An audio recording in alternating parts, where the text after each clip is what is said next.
الحمد لله نحمده ونستعين به ونستغفره ونعوذ بالله من شرور أنفسنا ومن سيئات أعمالنا. من يهد الله فهو المهتد ومن يضلل فلن تجد له وليا مرشدا.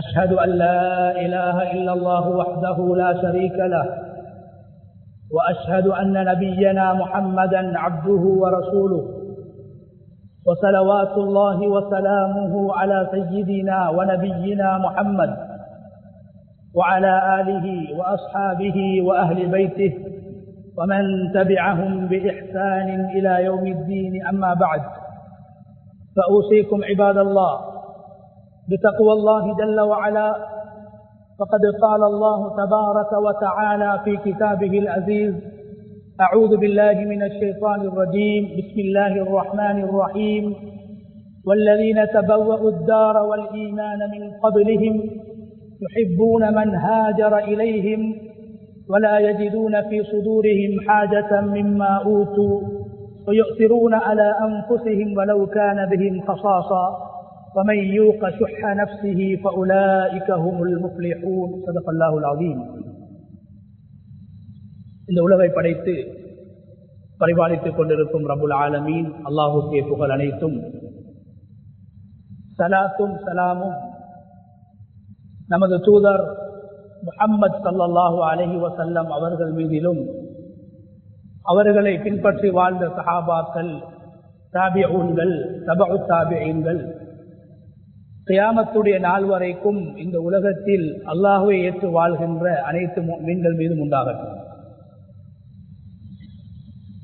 அன்பின் இஸ்லாமிய சகோதரர்களே, அல்லாஹ்வின் நல்லடியார்களே, இந்த உலகத்தில் வாழும் போது எல்லா நிலைகளிலும் அல்லாஹ் ஒருவனை பயந்து தக்வா செய்து வாழுமாறு முதலில் எனக்கும் அப்பால் உங்களுக்கும் வசியத் செய்து கொள்கின்றேன். கண்ணியமான அல்லாஹ்வுடைய நல்லடியார்களே, அல்லாஹு தஆலா ரப்புல் இஸ்ஸத் அல் குர்ஆனில் ஹஜ்ரத் ரசூலுல்லாஹி ஸல்லல்லாஹு அலைஹி வஸல்லம் அவர்களோடு துணையாக இந்த இஸ்லாமிய மார்க்கம் உலகத்தில் வளருவதற்கு காரணமாக இருந்த இரண்டு கூட்டத்தார்களை அல்லாஹ் குர்ஆனில் பல இடங்களிலே பேசிக் கொண்டிருக்கிறார். ஒரு சாரார் ரசூலுல்லாஹி ஸல்லல்லாஹு அலைஹி வஸல்லம் அவர்களோடு அதிகமான காலங்கள் சேர்ந்து வாழ்ந்து ஸல்லல்லாஹு அலைஹி வஸல்லம் அவர்களுக்கு உதவியாக இருந்து, பிறகு அல்லாஹ்வுடைய கட்டளையின் பிரகாரம் அவர்கள் வாழ்ந்த அந்த இடத்தை விட்டும் வெளியேறி, பிறகு ஸல்லல்லாஹு அலைஹி வஸல்லம் அவர்கள் தனது வாழ்வில்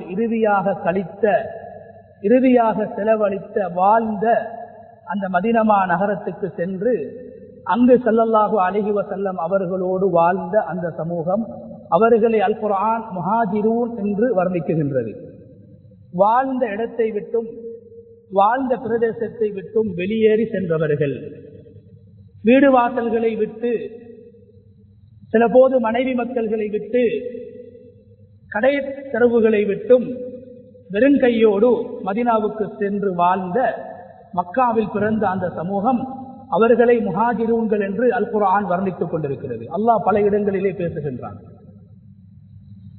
இரண்டாவது சாரார் மதீனாவை பிறப்பிடமாக கொண்டு, மதீனாவை பூர்வீகமாக கொண்டு மதீனாவுக்கு வந்தவர்களை ஸல்லல்லாஹு அலைஹி வஸல்லம் அவர்களோடு யாரெல்லாம் வந்தார்களோ, ஸல்லல்லாஹு அலைஹி வஸல்லம் அவர்கள் வந்ததற்கு பின்னால் யாரெல்லாம் மதீனாவுக்கு வந்தார்களோ, அப்படியான மக்காவில் வாழ்ந்த அந்த ஏழைகளை, மக்காவை விட்டும் வெளியேற்றப்பட்ட அந்த சஹாபாக்களை அரவணைத்தவர்கள், வாழ வைத்தவர்கள், உதவி செய்தவர்கள், அவர்களுக்கு தேவையான விடயங்களை ஏற்பாடு செய்து கொடுத்தவர்கள் என்று இரண்டாவது மதீனாவுடைய சமூகம், அன்சாரிய சமூகத்தை அல்லாஹ் குர்ஆனில் அல் அன்சார், அவர்கள் எப்போதும் பிறருக்கு உதவக்கூடியவர்கள், பிறருடைய நலவை அவர்கள் முதன்மைப்படுத்தக்கூடியவர்கள், தம்மை விட பிறரை மதிக்கக்கூடியவர்கள், பிறரை வாழ வைக்கக்கூடியவர்கள் என்று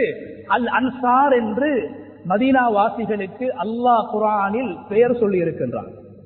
கண்ணியமான அல்லாஹ்வுடைய நல்லடியார்களே, அல்லாஹு தஆலா ரப்புல் இஸ்ஸத் அல் குர்ஆனில் இந்த மதீனா வாசிகளுடைய பண்பாடுகளை, அவர்களுடைய இயற்கையிலே காணப்பட்ட அவர்களுடைய தன்மைகளை அல்லாஹ் குர்ஆனில் வர்ணிக்கின்ற போது 3 விதமான தன்மைகளை ஒரு மனிதனிடத்திலே காணப்பட வேண்டிய, ஒரு முஃமினிடத்திலே காணப்பட வேண்டிய, ஒரு இறை விசுவாசி இடத்திலே காணப்பட வேண்டிய 3 முக்கியமான தன்மைகளை அல்லாஹு தஆலா அல் குர்ஆனில் ஒரே இடத்திலே பேசுகின்றான். அல்லாஹு தஆலா அல் குர்ஆனில் மதீனா நகரத்துக்கு அல் ஈமான் என்று அல்லாஹ் பெயர் வைத்திருக்கிறான். ஈமான் என்ற அந்த இறை விசுவாசம் என்ற அந்த அரபு பதத்தை, அந்த பெயரை மதீனா நகரத்துக்கு அல்லாஹ் குர்ஆனில் பெயர் சூட்டியிருக்கிறான். ஏன்? ஈமான் வளர்வதற்கும் ஈமான்தாரிகளை வாழ வைப்பதற்கும் அந்த மதீனா நகரத்தை அல்லாஹ் தெரிவு செய்த காரணத்தினால் அல்லாஹ் மதீனா நகரத்திற்கு அல் குர்ஆனில் செல்கின்ற பெயர் அல் ஈமான். அந்த மதீனா வாசிகள் அன்சாரிகளை பற்றி அல்லாஹ் பேசும்போது அல்லாஹ் சொல்கிறான், அல்லதீன தபவ்வஉ த்தார் வல் ஈமான மின் கப்லிஹிம். அந்த மதீனா வாசிகள் அத்தார் என்று சொல்லப்படுகின்ற அந்த மதீனாவுடைய ஒரு பெயரை அல்லாஹ் சொல்லி தார் என்று சொல்லப்படுகின்ற அந்த மதீனாவிலும், அல் ஈமான் என்று சொல்லப்படுகின்ற அந்த மதீனாவிலும் வாழ்ந்தவர்கள்.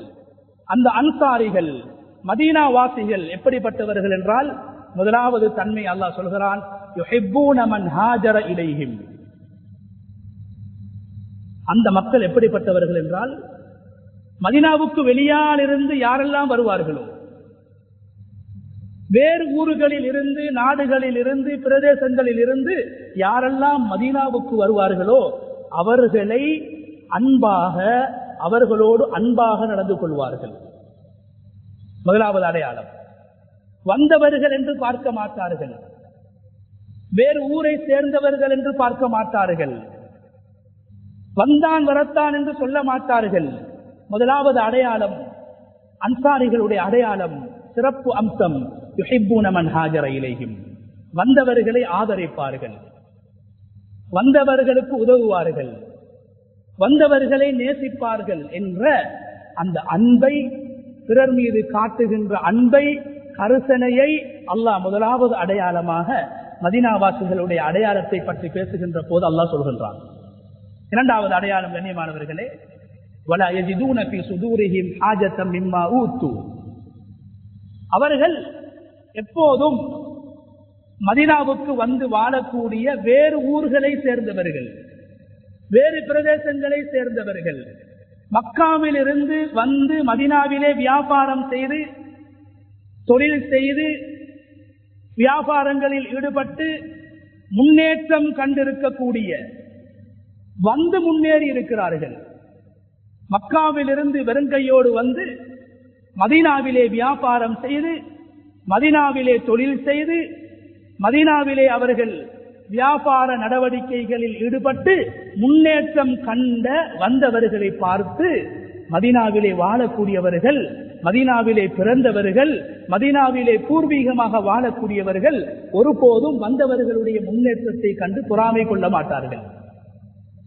இரண்டாவது அடையாளம், வந்தவர்களும் நல்லாக வாழ வேண்டும், நன்றாக வாழ வேண்டும், கண்ணியத்தோடு வாழ வேண்டும், உயர்வோடு வாழ வேண்டும், எங்களை போன்று சிறப்பாக வாழ வேண்டும், வந்தவர்களும் வாழ வேண்டும் என்று விரும்புவார்கள், பொறாமை கொள்ள மாட்டார்கள். இரண்டாவது அடையாளம். மூன்றாவது கண்ணியமானவர்களே, சற்று விரிவாக பேசப்பட வேண்டிய மூன்றாவது அடையாளம், குர்ஆன் சொல்கிறது, வயுக்திரூன அலா அன்ஃபுஸிஹிம் வலவ் கான பிஹிம் ஹஸாஸா. அவர்கள் எப்போதும் தமக்கு தேவை இருக்கின்ற போது, தமக்கு ஒரு பிரச்சனை இருக்கின்ற போது, தமக்கு அதில் ஒரு தேவை இருக்கின்ற போது, தமது தேவையை ஒரு பகுதியிலே வைத்துவிட்டு, ஓரத்திலே வைத்துவிட்டு மற்றவர்களுடைய தேவையை பூர்த்தி செய்து கொடுப்பார்கள். தன்னை விட மற்றவர்களை தெரிவு செய்வார்கள். தனது பசியை விட மற்றவர்களுடைய பசிக்கு அவர்கள் முதன்மை கொடுப்பார்கள், முன்னுரிமை கொடுப்பார்கள். தமது தேவையை விட மற்றவர்களுடைய தேவையை மதித்து அதை நிவர்த்தி செய்வார்கள் என்று அல்லாஹு தஆலா இந்த 3 அடையாளங்களை சொல்கிறார்.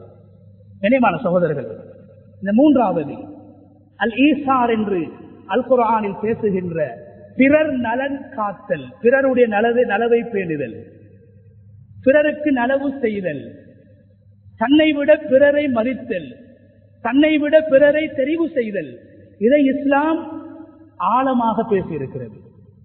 குர்ஆன் விரிவாக பேசியிருக்கிறது. குர்ஆன் வார்த்தைகளாலும் பேசியிருக்கிறது. அல் குர்ஆனில் அல்லாஹு தஆலா சம்பவங்களை சொல்லி படிப்பினைகளை சொல்லி ஒரு முஸ்லிம் சுயநலவாதியாக வாழ முடியாது. ஒரு முஸ்லிம் பொதுநலவாதியாக வாழ வேண்டும். எனது வயிறு, எனது தொழில், எனது குடும்பம், எனது வீடு என்று ஒரு முஸ்லிம் வாழக்கூடாது. எமது வயிறு, எமது ஊர், எமது சமூகம் என்ற சமூக பற்றோடு பொதுநல உணர்வோடு ஒரு முஃமின் வாழ வேண்டும் என்பதை அல் குர்ஆன் அழகாக படித்துக் கொண்டிருக்கிறது. கண்ணியமான அல்லாஹ்வுடைய நல்லடியார்கள், நான் ஓதி அந்த திருவசனம் அன்சாரிகளுடைய 3 அடையாளங்களை அல்லாஹ் ஒரே இடத்திலே சொல்கின்ற அந்த திருவசனம், அதனுடைய பின்னணி என்ன சகோதரர்கள்? அந்த குர்ஆனுடைய வசனத்துடைய பின்னணி என்ன? கண்ணியமான சகோதரர்களே, ரசூலுல்லாஹி ஸல்லல்லாஹு அலைஹி வஸல்லம் அவர்களுடைய பள்ளிவாசலுக்கு ஒரு ஏழை சஹாபி வருகிறார், பசியோடு வருகிறார். ரசூலுல்லாஹி ஸல்லல்லாஹு அலைஹி வஸல்லம் அவர்கள் தனது மனைவிமார்களிடத்திலே கேட்கிறார்கள், இந்த ஏழை பசியாளி, இந்த பசியோடு இருக்கின்ற இந்த பிரயாணிக்கு ஏதேனும் உணவு இருக்கிறதா, அவருடைய பசியை போக்குவதற்கு ஏதேனும் இருக்கிறதா என்று மனைவிமார்களிடத்திலே கேட்கிறார்கள் ஸல்லல்லாஹு அலைஹி வஸல்லம். மனைவிமார்கள் சொல்கிறார்கள், வமா இந்தனா இல்லல் மா யா ரசூலல்லாஹ், எங்களுடைய வீட்டில் தண்ணீர் மாத்திரம்தான் இருக்கிறது. ஒரு விருந்தாளியை உபசரிக்கின்ற அளவு எங்களுடைய வீடுகளில் உணவு வசதிகள் கிடையாது என்று மனைவிமார்கள் சொன்னதற்கு பின்னால் ஸல்லல்லாஹு அலைஹி வஸல்லம் அவர்கள் சஹாபாக்களிடத்திலே கேட்கிறார்கள், இந்த ஏழை சஹாபி, பிரயாணத்திலே வந்திருக்கக்கூடிய ஒருவர், வேறு ஊரிலிருந்து வந்திருக்கக்கூடிய ஒருவர் பசியோடு இருக்கிறார், இவருக்கு உணவு கொடுப்பதற்கு யார் தயார் என்று கேட்டபோது ஒரு சஹாபி, கண்ணியமான சகோதரர்களே, அந்த மதீனாவுக்கு ஸல்லல்லாஹு அலைஹி வஸல்லம் அவர்களுடைய அந்த பள்ளிவாசலுக்கு வந்த அந்த பிரயாணி பசியோடு இருக்கிறார் என்பதை கண்ட ஒரு நபித்தோழர் அந்த பிரயாணியை அழைத்துக் கொண்டு வீட்டுக்கு செல்கிறார். கண்ணியமானவர்களே, வீட்டுக்கு சென்று பார்த்தால் அந்த வீட்டிலே அவர்கள் உண்ணுவதற்கு கூட உணவு கிடையாது. மனைவி இடத்திலே கேட்கிறார்கள், ரசூலுல்லாஹி ஸல்லல்லாஹு அலைஹி வஸல்லம் அவர்களுடைய விருந்தாளி எங்களுடைய வீட்டுக்கு வந்திருக்கிறார், அவரை கண்ணியப்படுத்த வேண்டும், அவருடைய பசியை போக்க வேண்டும், என்ன இருக்கிறது? மனைவி சொல்கிறார்கள், எங்களுடைய வீட்டிலே எங்களுடைய பிள்ளைகள் சாப்பிடுவதற்கு மட்டும் போதுமான கொஞ்சம் சாப்பாடு இருக்கிறது, உணவு இருக்கிறது. கண்ணியமான சகோதரர்களே, இப்போது அந்த கணவர் மனைவியை பார்த்து சொல்கிறார், அந்த கொஞ்சம் சாப்பாட்டை நாம் அந்த விருந்தாளிகளுக்கு கொடுக்கின்ற போது, அவரோடு சேர்ந்து நானும் சாப்பிடுகின்ற போது அந்த விருந்தாளி வெட்கப்படுவார். வீட்டில் இருக்கக்கூடியவர்கள் சாப்பிட வேண்டிய சாப்பாட்டை எங்களுக்கு தந்திருக்கிறார்கள், வெட்கப்பட்டு அவர் நன்றாக வயிறு பிடைக்க சாப்பிடாமல் சென்று விடலாம், பசியோடு சென்று விடலாம் என்று கணவன் மனைவியை பார்த்து சொல்கிறார்கள். நான் அவரோடு சேர்ந்து சாப்பிடுகின்ற போது வீட்டிலே எரியக்கூடிய அந்த லாம்பை நீ சரி செய்வதை போன்று லாம்பை அணைத்து விட வேண்டும், பிள்ளைகளை பசியோடு தூங்க வைத்து விட வேண்டும். லாம்பை அணைத்ததற்கு பின்னால் அங்கு இருள் ஏற்படும், நான் சாப்பிடுவதை போன்று பாசாங்கு செய்கின்றேன், நடிக்கின்றேன், ரசூலுல்லாஹுடைய விருந்தாளி அதை முழுமையாக சாப்பிட வேண்டும் என்ற மனைவியிடத்திலே ஒரு கருத்தை சொல்கிறார். கண்ணியமான சகோதரிகளே, அவ்வாறே இரவு நேரம் விருந்தாளியோடு சேர்ந்து அவரும் சாப்பிடுவதற்காக அமர்கிறார். உட்கார்ந்து சாப்பிடுகின்ற போது மனைவி அந்த லாம்பை அணைத்து விடுகிறார்கள். கண்ணியமான சகோதரர்களே, அந்த சஹாபி, விருந்துபசாரம் செய்த சஹாபி சாப்பிடுவதை போன்று நடிக்கிறார்கள், சாப்பிடவில்லை. வந்த விருந்தாளி நிரப்பமாக சாப்பிட்டு விடுகிறார். சாப்பிட்டு விட்டு அவரும் சென்று விடுகிறார். மறுநாள் காலை அந்த சஹாபி, எந்த சஹாபி ரசூலுல்லாஹி ஸல்லல்லாஹு அலைஹி வஸல்லம் அவர்களுடைய விருந்தாளி பசியோடு போகக்கூடாது, எங்களுடைய ஊருக்கு வந்த விருந்தாளி வயிறு பிடைக்க சாப்பிட்டு போக வேண்டும் என்ற நோக்கத்தில் விருந்தாளியை உபசரித்தாரோ அந்த சஹாபி ஸல்லல்லாஹு அலைஹி வஸல்லம் அவர்களுடைய சபைக்கு வருகிற போது ஸல்லல்லாஹு அலைஹி வஸல்லம் அவர்கள் சொல்கிறார்கள், நேற்றிரவு நீ செய்த அந்த செயல், உன்னுடைய விருந்தாளியோடு நீ நடந்து கொண்ட விதத்தை பார்த்த ரப்புல் ஆலமீன் சந்தோஷத்தின் காரணத்தினால் அல்லாஹ் சிரித்தான், அல்லாஹ் சந்தோஷப்பட்டான்.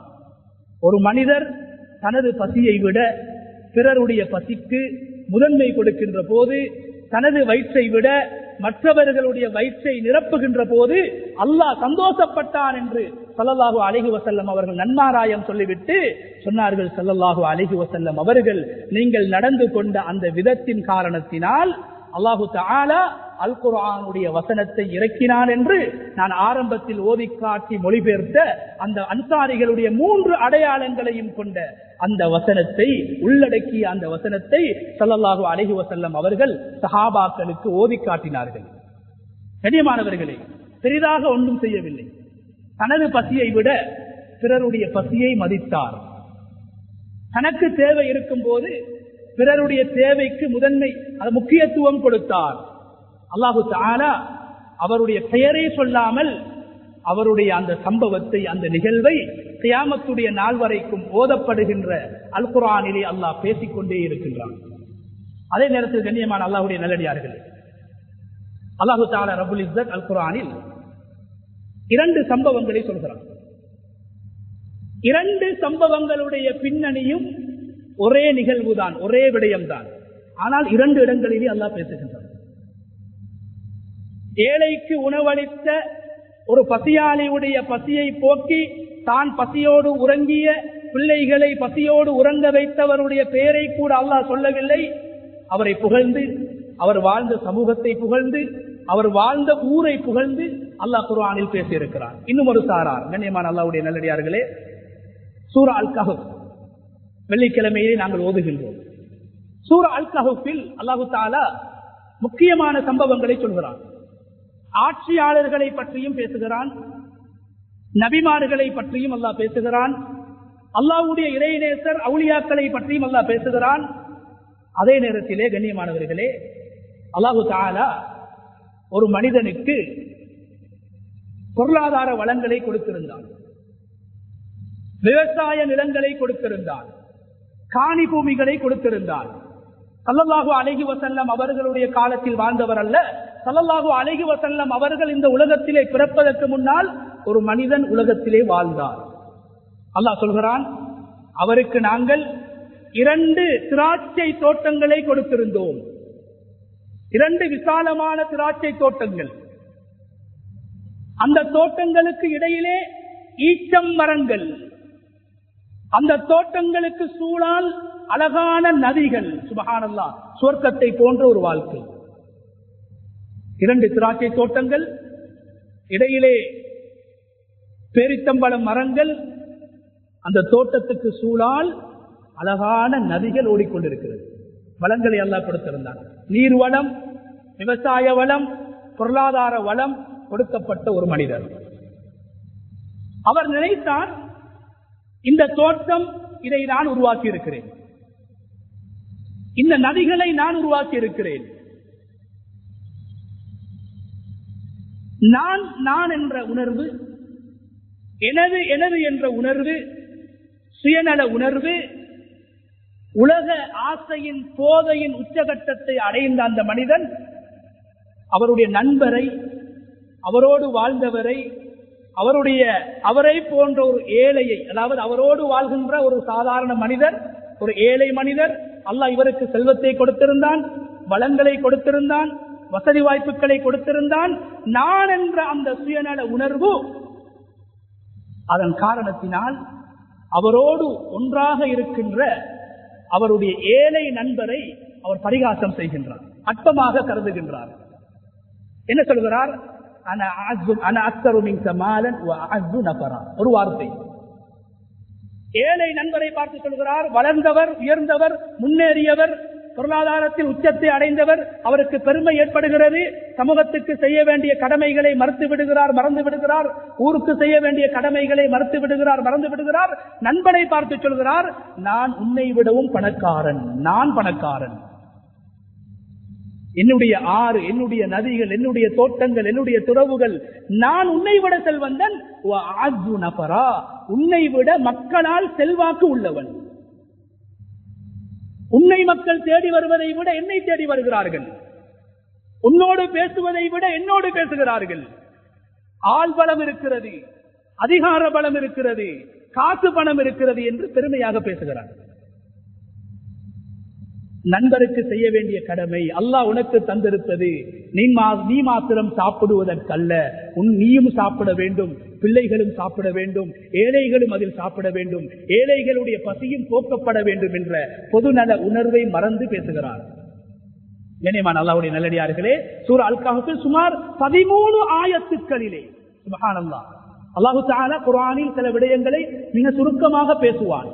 ஆனால் ஒரு சுயநலவாதியுடைய வரலாற்றை, ஒரு சுயநலவாதியுடைய வாழ்க்கை பின்னணியை மிக நீண்ட குர்ஆனுடைய வசனங்களில் சுமார் 13 அல்லது 14 வசனங்களில் அல்லாஹ் அந்த நபரை பற்றி பேசி அவருடைய தோட்டத்தை நாங்கள் முழுமையாக அழித்து விட்டோம், அவருக்கு கொடுக்கப்பட்ட வளங்களை எல்லாம் நாங்கள் அழித்து விட்டோம் என்று அல்லாஹு தஆலா ஒரு மனிதனுடைய சுயநல வாழ்க்கை அழிவை உண்டாக்கும்.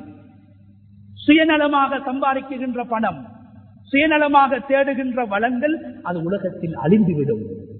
அது ஆள்பலமாக இருக்கலாம், அது அதிகார பலமாக இருக்கலாம், அது பண பலமாக இருக்கலாம். ஏன் அந்த மனிதன் 2 விடயங்களை சொன்னார். அக்ஸரு மாலன் வ அஅஸு நஃபரா, என்னிடத்தில் அதிகமான காசும் இருக்கிறது, அதிகார பலம் இருக்கிறது, மக்கள் என்னோடு இருக்கிறார்கள் என்று பேசியவரை அல்லாஹ் அடையாளமற்றவராக ஆக்கிவிடுகிறார். இது முதலாவது நிகழ்வு. அதே நேரத்தில் ஒரு பிடி சாப்பாட்டை, பிள்ளைகள் சாப்பிடுவதற்காக வேண்டி வீட்டில் வைக்கப்பட்ட ஒரு பிடி சாப்பாட்டை ஒரு பசியாளிக்கு கொடுத்து, எனக்கு ஏற்படுகின்ற பசிதான் உனக்கும், எனது வயிற்றை போடுதான் உனக்கும் வயிறு இருக்கிறது என்ற பொதுநல உணர்வோடு செயல்பட்டவரை அல்லாஹ் குர்ஆனில் அவரையும் புகழ்ந்து, அவருடைய சமூகத்தையும் புகழ்ந்து, அவர் வாழ்ந்த பிரதேசத்தை மதீனாவையும் புகழ்ந்து அல்லாஹ் குர்ஆனிலே பேசியிருக்கின்றார். இரண்டாவது சம்பவம் அன்புக்குரிய அல்லாஹ்வுடைய நல்லடியார்களே, சூரா அல் கலம். சூரா அல் கலமில் அல்லாஹு தஆலா அஸ்ஹாபுல் ஜன்னா, அவர்களுக்கு அல்லாஹ் சொல்கின்ற பெயர் தோட்டக்காரர்கள், காணி பூமிகளுக்கு சொந்தக்காரர்கள், விவசாய வளங்களுக்கு உரியவர்கள் என்று அல்லாஹ் அவர்களுக்கு பெயரே சொல்லியிருக்கிறார்.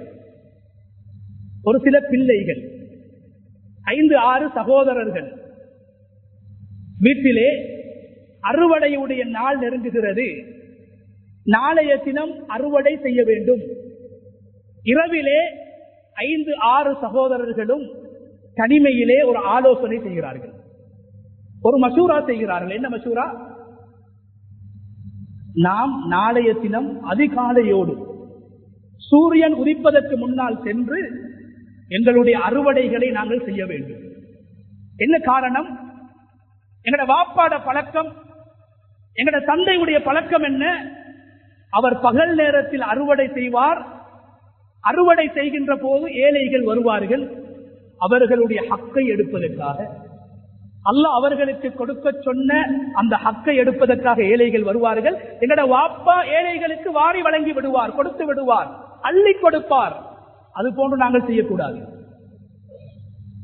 வாப்பாவை போன்ற பொதுநல உணர்வு எங்களிடத்தில் இருக்கக்கூடாது. இரவோடு இரவாக சென்று அறுவடை செய்வோம். அல்லா யதுகுலன்னஹல் யௌம அலைக்கும் மிஸ்கீன். இன்றைய நாள் நாம் விவசாயம் செய்ய வேண்டிய நாளிலே எந்த ஒரு ஏழையும் எந்த ஒரு வறியவரும் எங்களுடைய தோட்டத்துக்குள்ளே வந்துவிடக் கூடாது. பகல் நேரத்தில் அறுவடை செய்தால் எல்லோரும் வருவார்கள்.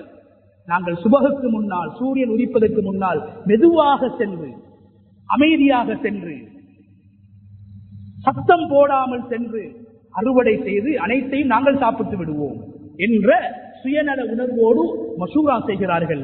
கண்ணியமான அல்லாஹ்வுடைய நல்லடியார்களே, அல்லாஹ் சொல்கிறான், அதே இரவில்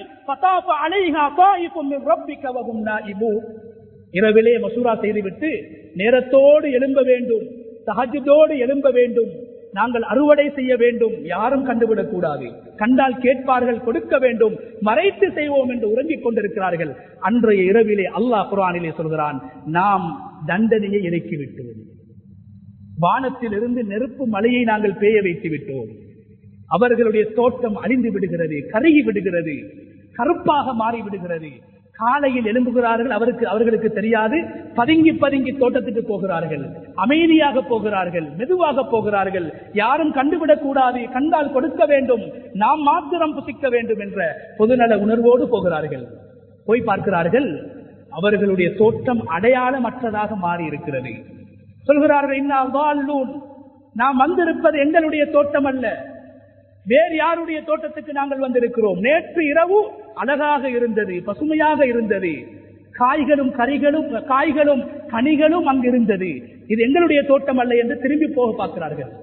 அந்த சகோதரர்கள் ஒருவர் சொல்கிறார், இல்லை, இது எங்களுடைய தோட்டம் தான், என்றாலும் நாம் ஏழைகளுக்கு வாப்பா கொடுத்த அந்த கொடுக்கின்ற தன்மை, வாரி வழங்குகின்ற தன்மை, ஏழைகளும் இதை புசிக்க வேண்டும் என்ற தன்மையற்றவர்களாக சுயநல உணர்வோடு நாம் வந்த காரணத்தினால் அல்லாஹ் எங்களுடைய தோட்டத்தை அளித்தான் என்று அந்த சகோதரர்களில் ஒருவர் சொல்கிறார். அதற்கு பின்னால் அவர்கள் தௌபா செய்கிறார்கள் என்று சூரா அல் கலமிலே அல்லாஹ் விரிவாக பேசுகின்றான். அன்புக்குரிய அல்லாஹ்வுடைய நல்லடியார்களே, அல்லாஹ் தஆலா எங்களுக்கு வளங்களை தந்திருப்பது, வசதி வாய்ப்புகளை தந்திருப்பது நாம் மாத்திரம் வாழ்வதற்கல்ல, எங்களுடைய தேவைகளை மாத்திரம் பூர்த்தி செய்வதற்கல்ல, பொதுநல உணர்வோடு நாங்கள் வாழ வேண்டும் என்பதற்காக. பொதுநல உணர்வோடு நாங்கள் வாழ வேண்டும். எனக்கு கிடைக்கின்ற நலவுகள், எனக்கு கிடைக்கின்ற வசதி வாய்ப்புகள், எனக்கு கிடைக்கின்ற அபிலாஷைகளை மற்றவர்களும் அடைந்து கொள்ள வேண்டும் என்ற உணர்வோடு மனிதர்கள் வாழ வேண்டும் என்பதை அல்லாஹு தஆலா எதிர்பார்க்கின்றான். கண்ணியமான அல்லாஹ்வுடைய நல்லடியார்களே, ஹஜ்ரத் உமர் ரலியல்லாஹு அன்ஹு அவர்கள் தாக்கப்பட்டிருக்கிறார்கள், சக்ராத்துடைய நேரத்திலே இருக்கிறார்கள். அந்த நேரத்தில் தனது மகன் அப்துல்லா ரலியல்லாஹு அன்ஹு அவர்களை அழைத்து சொல்கிறார்கள், மகனே, நீங்கள் ஆயிஷா ரலியல்லாஹு அன்ஹாவை சந்தித்து ஆயிஷா ரலியல்லாஹு அன்ஹா இடத்திலே சென்று ஒரு அனுமதியை பெற வேண்டும். என்ன அனுமதி? நான் மரணித்து விட்டால், இப்போது சக்ராத்திலே இருக்கிறேன், வருத்தத்தோடு இருக்கிறேன், நான் மரணித்து விட்டால் ஆயிஷா உங்களுடைய வீட்டிலே, உங்களுடைய தந்தைக்கு பக்கத்தில், உங்களுடைய கணவர் ஸல்லல்லாஹு அலைஹி வஸல்லம் அவர்களுக்கு பக்கத்திலே நான் அடங்கப்பட வேண்டும். ஒரு இடம்தான் இருக்கிறது, ஒரு மையத்தை அடக்குவதற்கான இடம்தான் இருக்கிறது, அந்த இடத்தில் நான் அடக்கப்பட வேண்டும் என்ற எனக்கு ஒரு ஆசை இருக்கிறது. அதற்கான அனுமதியை ஆயிஷா ரலியல்லாஹு அன்ஹா இடத்திலே கேட்டுவிட்டு வாருங்கள். எனது ஆயிஷா ரலியல்லாஹு அன்ஹாவுடைய வீடு அல்லவா. மகன் வருகிறார், அப்துல்லாஹ் இப்னு உமர் ரலியல்லாஹு அன்ஹு அவர்கள் வருகிறார்கள். ரசூலுல்லாஹி ஸல்லல்லாஹு அலைஹி வஸல்லம் அவர்களுடைய மனைவி ஆயிஷா ரலியல்லாஹு அன்ஹாவை சந்தித்து சொல்கிறார்கள், எனது தந்தை சக்ராத்துடைய நேரத்தில் குற்றுயிராக இருக்கின்ற போது உங்களிடத்திலே அனுமதி கேட்கிறார்கள். உங்களுடைய தந்தைக்கு பக்கத்தில், உங்களுடைய வீட்டிலே அடங்கப்பட வேண்டும் என்று என்னுடைய தந்தை ஆசைப்படுகிறார், தந்தை விரும்புகிறார். அதற்கான அனுமதியை நீங்கள் தர வேண்டும் என்று தந்தை எதிர்பார்க்கிறார். ஆயிஷா ரலியல்லாஹு அன்ஹா சொல்கிறார்கள், எனக்கு உலகத்திலே மிக விருப்பமான ஒரு விடயம், எனது ஆசை என்னவென்றால், எனது அன்பு தந்தை அபூபக்கருக்கு பக்கத்திலும் எனது அன்பு கணவர் ரசூலுல்லாஹி ஸல்லல்லாஹு அலைஹி வஸல்லம் அவர்களுக்கு பக்கத்திலே நான் அடக்கப்பட வேண்டும் என்பதுதான் இந்த உலகத்திலே எனக்கு மிகப்பெரிய ஆசை. என்றாலும் ரசூலுல்லாஹி ஸல்லல்லாஹு அலைஹி வஸல்லம் அவர்கள் மனைவிமார்களை, பிள்ளைகளை, பேர பிள்ளைகளை பொதுநல உணர்வோடு மற்றவர்களுடைய உணர்வை மதிக்க வேண்டும், மற்றவர்களுடைய நலவை மதிக்க வேண்டும், மற்றவர்களுடைய தேவைகளுக்கு மதிப்பளிக்க வேண்டும் என்ற சிந்தனையை ஸல்லல்லாஹு அலைஹி வஸல்லம் அவர்கள் மனைவிமார்களுக்கு கொடுத்திருந்தார்கள். அதனால் ஆயிஷா ரலியல்லாஹு அன்ஹா அவர்கள் சொன்னார்கள், உலகத்திலே எனக்கு விருப்பமான ஒரு விடயத்தை, மிக விருப்பமான ஒரு விடயத்தை உமருடைய ஆசைக்காக, உமருடைய விருப்பத்துக்காக, இன்னும் ஒருவருடைய ஆசைக்காக, அவருடைய ஆசையை, தேவையை நான் முதன்மைப்படுத்தி நான் அதை விட்டுக் கொடுக்கிறேன். உங்களுடைய தந்தை அந்த இடத்திலே அடக்கம் செய்யப்படலாம் என்ற அனுமதியை ஆயிஷா ரலியல்லாஹு அன்ஹா அவர்கள் உமர் ரலியல்லாஹு அன்ஹுடைய மகன் அப்துல்லா ரலியல்லாஹு அன்ஹு அவர்களுக்கு சொல்லி அனுப்புகிறார்கள். கண்ணியமான அல்லாஹ்வுடைய நல்லடியார்களே, இப்போது அப்துல்லாஹ் இப்னு உமர் ரலியல்லாஹு அன்ஹு அவர்கள் தந்தை இடத்திலே வந்து சொல்கிறார், தந்தை அவர்களே, ஆயிஷா ரலியல்லாஹு அன்ஹா அனுமதி தந்து விட்டார்கள். உமர் ரலியல்லாஹு அன்ஹு அவர்கள் சொல்கிறார்கள், இல்லை, நான் உயிர் வாழ்கின்ற போது எனது கண்ணியத்துக்காக வேண்டி, என் மீது வைத்திருக்கின்ற மரியாதைக்காக வேண்டி ஆயிஷா ரலியல்லாஹு அன்ஹா அவர்கள் அனுமதி வழங்கி இருக்கலாம். என்றாலும் நான் மரணித்ததற்கு பின்னால் இன்னும் ஒரு தடவை ஆயிஷா ரலியல்லாஹு அன்ஹா இடத்திலே சென்று மீண்டும் அனுமதி கேளுங்கள், அனுமதி அளித்தால் அந்த இடத்திலே என்னை நீங்கள் அடக்கம் செய்ய வேண்டும், இல்லை என்றால் பொதுவான மையவாடியிலே என்னை நீங்கள் அடக்கம் செய்யுங்கள் என்று மகனை பார்த்து சொல்கிறார்கள். அதே போன்று மகன் மீண்டும் உமர் ரலியல்லாஹு அன்ஹு அவர்கள் மரணித்த போது சென்று ஆயிஷா ரலியல்லாஹு அன்ஹா இடத்திலே அனுமதி கேட்ட போது இரண்டாவது தடவையும் ஆயிஷா ரலியல்லாஹு அன்ஹா அவர்கள் தான் விரும்பிய அந்த இடத்தை, தான் ஆசைப்பட்டுக் கொண்டிருந்த அந்த இடத்தை உமர் ரலியல்லாஹு அன்ஹு அவர்கள் அடக்கம் செய்யப்படுவதற்காக வேண்டி கொடுத்தார்கள். இன்று வரைக்கும் உமர் ரலியல்லாஹு அன்ஹு அவர்களுடைய கபர் தரிசிக்கப்படக்கூடிய ஒரு கபராக, ரசூலுல்லாஹி ஸல்லல்லாஹு அலைஹி வஸல்லம் அவர்களுக்கு சலாம் சொல்லக்கூடிய ஒவ்வொருவரும் உமர் ரலியல்லாஹு அன்ஹு அவர்களுக்கு சலாம் சொல்லக்கூடிய ஒரு நிலையை அல்லாஹு தஆலா ஆயிஷா ரலியல்லாஹு அன்ஹாவுடைய அல் ஈசார் எனப்படுகின்ற பொதுநல உணர்வு, மற்றவர்களை மதிக்கின்ற பண்பு, மற்றவர்களுடைய தேவையை தன்னுடைய தேவையை விட மதிக்க வேண்டும் என்ற பண்பாடுதான் அதற்கு காரணம் என்பதை நானும் நீங்களும் மறந்துவிடக் கூடாது. கண்ணியமான சகோதரர்களே, உமர் ரலியல்லாஹு அன்ஹு அவருடைய ஆட்சி காலத்திலே உமர் ரலியல்லாஹு அன்ஹு அவர்கள் இஸ்லாத்துக்காக போராடிய போராளிகளுக்கு அரசாங்கத்திலிருந்து பைத்துல் மாலிலிருந்து ஒரு கொடுப்பனவை முடிவு செய்தார்கள். முன்னைய போராளிகளுக்கு அரசின் மூலமாக அவர்களை கௌரவப்படுத்துவதற்காக வேண்டி மாதாந்த ஒரு கொடுப்பனவை முடிவு செய்கிறார்கள். அந்த நேரத்தில் தனது மகன் அப்துல்லா ரலியல்லாஹு அன்ஹு அவர்களுக்கு, தனது மகன் தான் பெற்ற பிள்ளை அவர்களுக்கு உமர் ரலியல்லாஹு அன்ஹு அவர்கள் 300 திர்ஹங்களை முடிவு செய்கிறார்கள். 300 திர்ஹம். உசாமா ரலியல்லாஹு அன்ஹு அவர்கள் நபி அவர்களுக்கு மிகவும் நேசத்துக்குரிய, நபி அவர்களுடைய வீட்டிலே வளர்ந்த ஸைத் ரலியல்லாஹு அன்ஹு அவர்களுடைய மகன் உசாமா ரலியல்லாஹு அன்ஹு அவர்களுக்கு உமர் ரலியல்லாஹு அன்ஹு அவர்கள் 350 திர்ஹங்களை முடிவு செய்கிறார்கள். இப்போது மகன் அப்துல்லா ரலியல்லாஹு அன்ஹு அவர்களுக்கு மனதிலே வருத்தம் ஏற்படுகிறது. உசாமா என்னை விட உயர்ந்தவர் அல்ல, என்னை விட சிறந்தவர் அல்ல, என்றாலும் எனது தந்தை என்னை விட 500 திர்ஹம் அதிகமாக உசாமாவுக்கு கொடுத்திருக்கிறார். தந்தை இடத்திலே கேட்கிறார்கள், ஏன் இப்படி செய்தீர்கள்? தந்தை உமர் ரலியல்லாஹு அன்ஹு அவர்கள் சொன்னார்கள், நீ எனது மகன், உன்னை நான் நேசிக்கின்றேன், என்றாலும் அருமை நாயகம் ஸல்லல்லாஹு அலைஹி வஸல்லம் அவர்கள் நான் உன் மீது வைத்திருந்த அன்பை விட, நான் உன் மீது வைத்திருக்கின்ற நேசத்தை விட, உன் மீது நான் வைத்திருக்கின்ற பாசத்தை விட ரசூலுல்லாஹி ஸல்லல்லாஹு அலைஹி வஸல்லம் அவர்கள் உசாமா ரலியல்லாஹு அன்ஹு அவர்களுடைய தந்தையின் மீதும் உசாமாவின் மீதும் ரசூலுல்லாஹி ஸல்லல்லாஹு அலைஹி வஸல்லம் அவர்கள் அன்பு வைத்திருந்தார்கள், மஹப்பத் வைத்திருந்தார்கள், பாசம் காட்டினார்கள். அதன் காரணத்தினால் உன்னை விட அதிகமாக, உனக்கு தந்ததை விட அதிகமாக ரசூலுல்லாஹி ஸல்லல்லாஹு அலைஹி வஸல்லம் அவர்களுடைய அன்பை பெற்ற ஒருவரை நான் அடையாளப்படுத்த வேண்டும், அவரை உபசரிக்க வேண்டும். தான் பெற்ற பிள்ளையை விட அவர் கண்ணியப்படுத்தப்பட வேண்டும் என்பதற்காகத்தான் உனக்கு தந்ததை விட அதிகமாக அவருக்கு கொடுத்திருக்கிறேன் என்று உமர் ரலியல்லாஹு அன்ஹு அவர்கள் சொன்னார்கள். அவர்களுடைய நிர்ணயங்களுடைய விடயங்களாக இருக்கலாம், அன்பு காட்டுகின்ற விடயங்களாக இருக்கலாம், அவைகளில் பொது நலம் கலந்திருந்தது. கண்ணியமான சகோதரர்களே, அதே உமர் ரலியல்லாஹு அன்ஹு அவர்களுடைய ஆட்சி காலத்திலே ஹிஜ்ரி 18ஆம் ஆண்டு ஷாம் தேசத்துக்கு கைசர் மன்னனுடைய படைக்கு எதிராக போர் செய்வதற்கு அப்துல்லாஹ் இப்னு ஹுதாஃபா அஸ்ஸஹ்மி என்று சொல்கின்ற ஒரு சஹாபியை உமர் ரலியல்லாஹு அன்ஹு அவர்கள் அனுப்புகிறார்கள், ஷாம் தேசத்துக்கு அனுப்புகிறார்கள். ஷாமிலே வாழ்ந்து கொண்டிருந்த ரோமர்களோடு போராடுவதற்காக வேண்டும். அந்த நேரத்திலே அப்துல்லாஹ் இப்னு ஹுதாஃபா ரலியல்லாஹு அன்ஹு அவர்களும் அவர்களோடு இருந்த 100க்கும் மேற்பட்ட சஹாபாக்களும் கைது செய்யப்படுகிறார்கள்.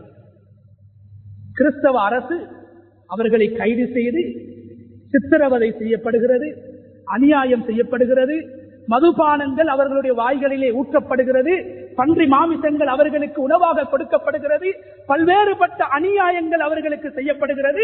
100 சஹாபாக்களும் அப்துல்லாஹ் இப்னு ஹுதாஃபாவும் இஸ்லாத்தை விட வேண்டும் என்பதற்காக, மார்க்கத்தை விட வேண்டும் என்பதற்காக விடவில்லை, மார்க்கத்தை விடவில்லை. அவர்கள் உறுதியாக இருக்கிறார்கள். கைசர் மன்னன் அப்துல்லாஹ் இப்னு ஹுதாஃபா ரலியல்லாஹு அன்ஹு அவர்களுடைய மனபலத்தை, தைரியத்தை கண்டவுடன் ஆச்சரியப்பட்டு சொல்கிறான்,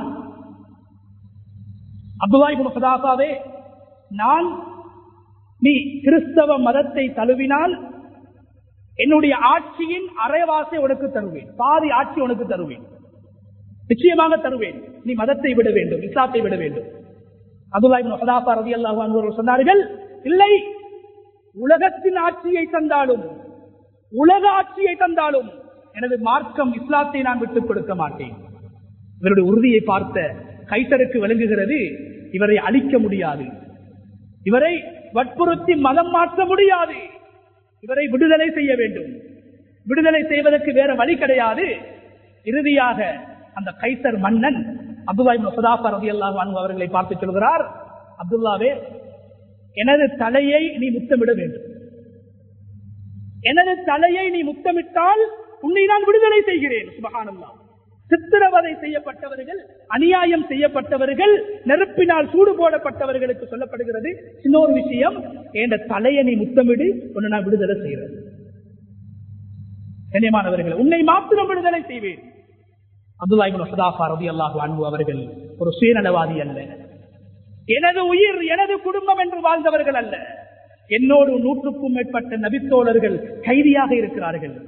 எனக்கு கிடைக்கின்ற விடுதலை இவர்களுக்கும் கிடைக்க வேண்டும், என்னை போன்று இவர்களும் வாழ வேண்டும், சுதந்திரம் கிடைக்க வேண்டும் என்ற பொதுநல உணர்வு சொன்னார்கள். அப்துல்லாஹ் இப்னு ஹுதாஃபா மனதால் சொல்கிறார்கள், சாராயத்தை மதுவை குடித்து சிந்தீரை சாப்பிடுகின்ற ஒருவனின் தலையை நான் முத்தமிடுவதா? அல்லாஹ்வுக்கு சுஜூது செய்கின்ற இந்த நெற்றியை, அல்லாஹ்வுக்கு மாற்றம் செய்கின்ற ஒருவருடைய தலையை முத்தமிடுவதற்கு நான் பயன்படுத்துவதா? ஆச்சரியப்படுகிறார்கள், பின்வாங்குகிறார்கள். என்றாலும் சொல்கிறார்கள், இல்லை. அந்த கைசர் மன்னனை பார்த்து சொல்கிறார்கள், என்னை மாத்திரம் அல்ல, முஸ்லிமீன், என்னோடு இருக்கின்ற அனைத்து முஸ்லிம்களையும் அனைத்து கைதிகளையும் நீ விடுதலை செய்வா என்றால் உனது தலையை நான் முத்தமிடுவதற்கு தயார் என்று சொல்கிறார்கள். அப்போது அந்த மன்னன் சொல்கிறான், ஆம், எனது தலையை நீ முத்தமிட வேண்டும், உன்னையும் உன்னோடு இருக்கக்கூடியவர்களையும் நான் விடுதலை செய்வேன். விடுதலை செய்யப்பட்டார்கள். எல்லோருக்கும் விடுதலை கிடைக்குகிறது. மதீனாவுக்கு வருகிறார்கள். உமர் ரலியல்லாஹு அன்ஹு அவர்களுக்கு கேள்விப்படுகிறது, அப்துல்லாஹ் இப்னு ஹுதாஃபா நடந்து கொண்ட அந்த விதம், அவர்களுடைய அந்த சமூக பற்று, பொதுநல உணர்வு. அவர் ஒரு சுயநலவாதி அல்ல, தனக்காக வாழ்ந்தவர் அல்ல, தனது வயிறென்று வாழ்ந்தவர் அல்ல, தனது சுதந்திரம் என்று வாழ்ந்தவர் அல்ல, சமூகத்துக்காக வாழக்கூடியவர் என்று உணர்ந்தார்கள் உமர் ரலியல்லாஹு அன்ஹு. சமூகத்தை பார்த்து சொன்னார்கள், அங்கு வாழ்ந்தவர்களை பார்த்து சொன்னார்கள், மதீனாவிலே இருக்கின்ற எனது சபையில் இருக்கின்ற ஒவ்வொருவரும் அப்துல்லாஹ் இப்னு ஹுதாஃபாவுடைய தலையை முத்தமிட வேண்டும், அவரை கண்ணியப்படுத்த வேண்டும். நான் முதலாவது அப்துல்லாஹ் இப்னு ஹுதாஃபாவுடைய தலையை முத்தமிடுகிறேன் என்று உமர் ரலியல்லாஹு அன்ஹு அவர்கள் முத்தமிட்டார்கள்.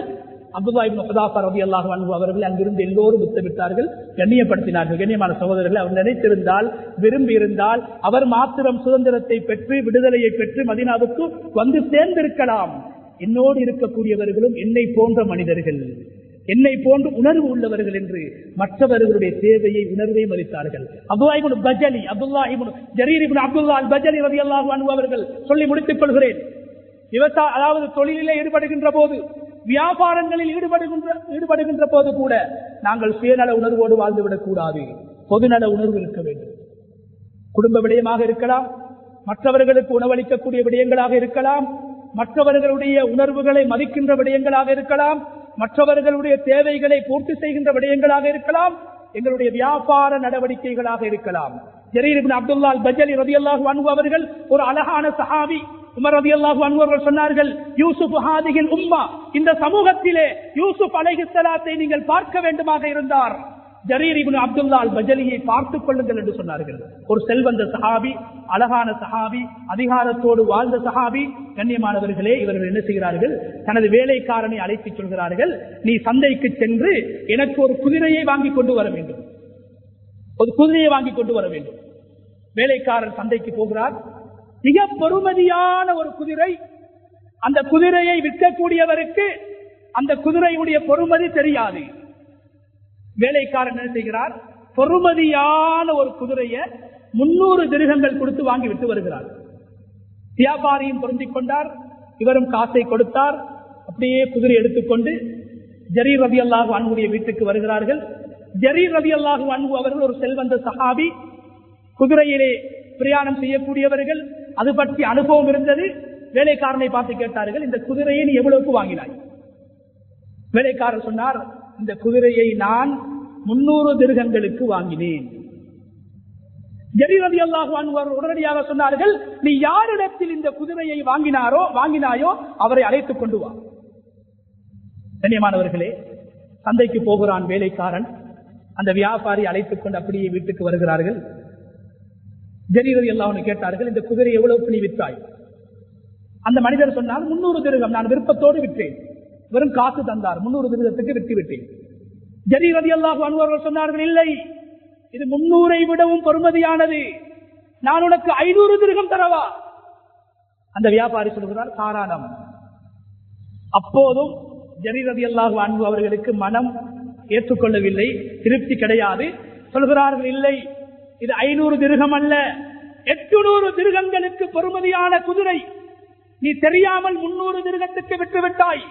இப்போது 500 என்றாலும் பரவாயில்லை என்று சொல்கிறாய். இது 800 திர்ஹங்களுக்கு பெறுமதியானது என்று ஜரீர் ரலியல்லாஹு அன்ஹு அவர்கள் தனது வேலைக்காரன் 300 திர்ஹம் கொடுத்து வாங்கிய அந்த குதிரையை 800 திர்ஹங்களை கொடுத்து வாங்குகிறார்கள். இப்போது வேலைக்காரன் ஆச்சரியப்படுகிறார். ஜரீர் ரலியல்லாஹு அன்ஹு அவர்கள் வேலைக்காரனை பார்த்து சொல்கிறார்கள், மா பி ஜுனூன், நான் பைத்தியக்காரன் அல்ல. நீ யோசிக்கலாம், நான் 300 திர்ஹத்துக்கு வாங்கிவிட்டு வந்திருக்கிறேன், எனது எஜமான் அதை விட பல மடங்கு கொடுத்து 800 திர்ஹங்களை கொடுத்து திருப்பி வாங்குகிறார் என்றால் எனக்கு பைத்தியம் என்று நீ நினைக்கலாம். எனக்கு பைத்தியம் அல்ல. இன்னி பாயஅது ரசூலல்லாஹ் ஸல்லல்லாஹு அலைஹி வஸல்லம் அலா நுஸ்ஹில் முஸ்லிமீன். நான் இஸ்லாத்தை ஏற்றுக்கொள்கின்ற போது நபி அவர்களோடு ஒரு பைஅத் செய்திருக்கிறேன். என்ன பைஅத்? ஒரு சத்திய பிரமாணம் செய்திருக்கிறேன். என்ன சத்திய பிரமாணம்?